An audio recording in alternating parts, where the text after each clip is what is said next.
Hi, this is Chris. Welcome to Winemaker TV. Today, we're going to be taking things up a notch with our cider making, so stay tuned.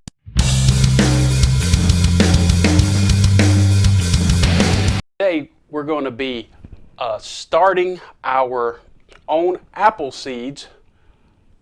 See if you can see that. May not be enough light.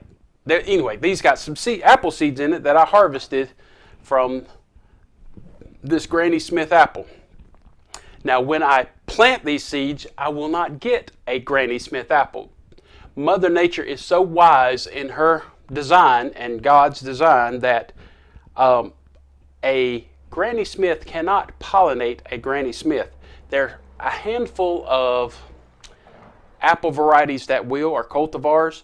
I have, 12 trees that are called Antonophgus. They will self-pollinate, and if you hand pollinate them, they will do true to type. But a Granny Smith and most cider varieties will not self-pollinate. You need a Granny Smith and a Arkansas Black. So this seeds from this is a mixture of whatever pollinated this, which is good because they tend to be more of a crab apple. Most apples available in your grocery store are a dessert variety. They're really sweet, but they don't have much tannin. You don't have that much mouthfeel. So most of ciders made from them, which they come out say an 8. They do, if you want to kick it up to a 9, you want to incorporate some, or possibly even a 10 if you're that good. But if you want to kick it on up a notch, you want to try to get those apples that have more crab type apples, like an Arkansas Blacks, a lot of the Pippins. They're smaller and they are not as sweet, but they have a more of a stringency to them as a tannin. Just like red wines are much more tannic than your white wines, because you have the more tannins in the skins that are in your red wines. So we're going to plant these, but in order to get them to germinate, you have to do what they call a cold stratification. So let's go over what you'll need to cold stratify these apple seeds. Step 1 is going to have a wet, damp paper towel. We're going to put our seeds in this damp paper towel. These apple seeds will need to cold stratify, so they'll break dormancy. They'll need to cold stratify for about 60 to 90 days. So I like to cut it in half, so say 70 days. So it's a damp paper towel. You put them in there and you fold it up. Then you get you a Ziploc bag.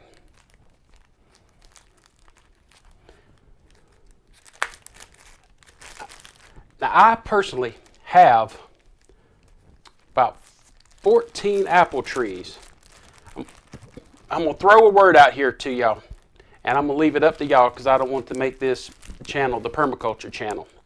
But I follow something, I like something called permaculture. So I'm going to let you look that up. So look up the word permaculture. And I have 14 apple trees. I had 14. I think one died. So 13 apple trees. I got a Granny Smith, and the rest are Antonophgus, and one that I started from seed. And I'll show you a picture of that. So they'll need to cold stratify in your refrigerator for 60 to 90 days. So get you a Sharpie. All I had was purple. All I could find was purple anyway. I have kids. They like to, when you have kids, Sharpies and markers and all this tend to sprout feet and walk away. So just put the date on there.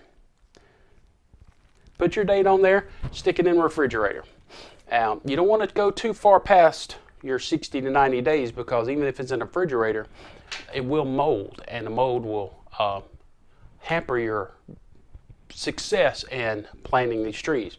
Even if these trees do not bear fruit that you like, you can graft, say, a Arkansas Black onto these, which that's my plan. I'm going to let these grow out, see how they taste. If I don't like them, I'm going to graft what I want onto them. You take a piece of scion wood and graft it. And if we do this, I'll take you through that. So look up the word of the day, permaculture. Like I said, I'm not going to make this channel all about permaculture, but I'm going to leave it up to you to check out that word. I have a 3-acre homestead here built on the principles of permaculture, and I've been doing this permaculture for about 5 years now, so everything is not quite as I want it, but I'm getting there. So if you like what you see here, hit that subscribe button and the bell notification so you'll know every time I come out with a new wine and a new video.